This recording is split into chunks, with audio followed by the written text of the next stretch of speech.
Yo, yo, yo, good morning. It's March 23, day 83 ng daily vlog, no? Sabado ngayon at day off ko na, no? So, pauwi pa lang ako galing office. Doon muna ako tumambay, nagpahinga. Naka-idlip din ako doon. Kaya,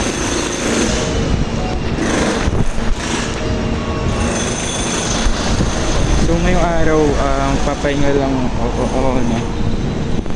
Since day off naman, at baka maglalaba ako ng iba ng mga laundries.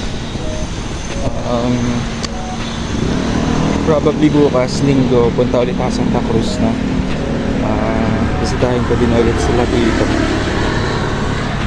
Actually, thank God kasi successful yung operation ni Tito, no?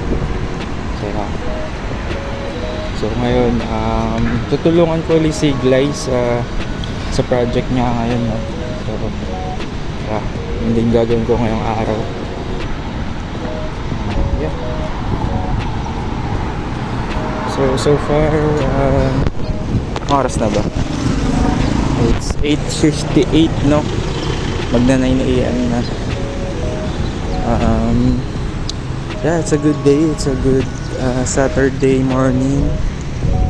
The weather is great, and yeah, of course, para sa atin, may mga iniisip tayong mga bagay, no? Mga alalahanin, maybe may mga sarili tayong problema, no? Like family ties, health, mga utang, halimbawa, no? Financial trouble, no? But again, we just have to remind ourselves to be grateful, no? To be thankful of what we have currently, no? And once we be able to appreciate what we have, then we must have a positive mindset that we're going to have a good future, no? And better opportunities will come. So yun lang,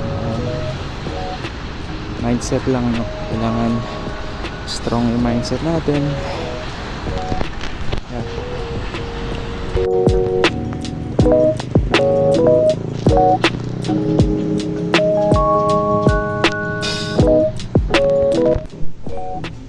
Eyo, kakarating ko lang dito sa bahay, no?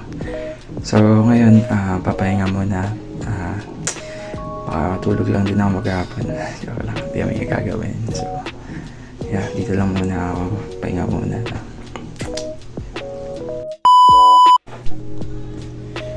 Eyo, it's already Sunday, Sunday morning, no? So yeah, natulog lang ako, and maybe meron ng mga 15 hours na tulog, no? 15 hours siguro. And yeah, ito yung pinapahinga ko for the whole week. So may punta na ako sa office, no? Punta mo na ako. Then yeah, tulungan ko lang muna si guys sa project niya. Then by tomorrow, ako babalik dito para pahinga. So yeah guys, dito na lang i-end din yung vlog, no? Yung Saturday vlog. Ano ba kahapon? 23. Yeah. So yeah, once again,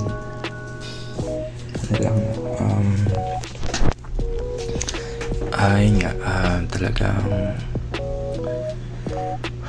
dedication ng everyday. Parang minsan iniisip natin na like nafe-feel ko minsan na parang is it enough yung ginagawa ko bawat araw na pumapasok lang.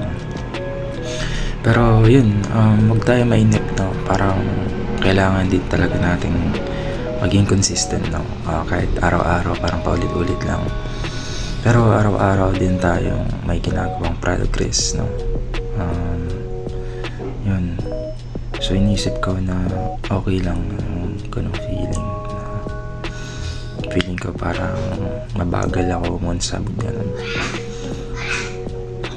So yun, kailangan ko i-appreciate talaga yung sarili ko din na pumapasok araw-araw, no? Kasi minsan nakakaligtaan natin na importante yung pagiging consistent, no?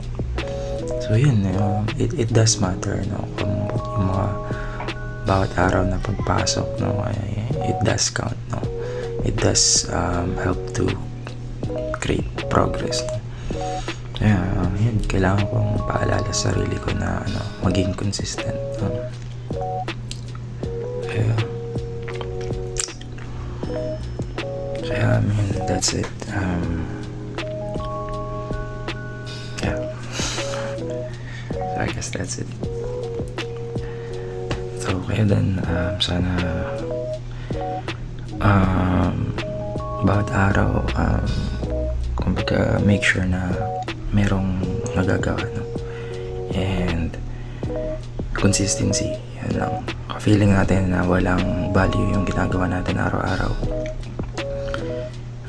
continue on your plan for the day, no? And kung yun ay yung pumasok sa trabaho, pumasok sa trabaho. Be consistent na everyday, na magmanghinaan, no, na feeling nyo pagpasok ng trabaho walang kwenta or walang kabuluhan or ganun. Pero merong value yan yung pagpasok everyday, no? So yeah. So guys, sana mag-iingat kayo palagi at sana maging successful din kayo. I mean, maging successful kayo in your future, no? Just think positive of the future lang.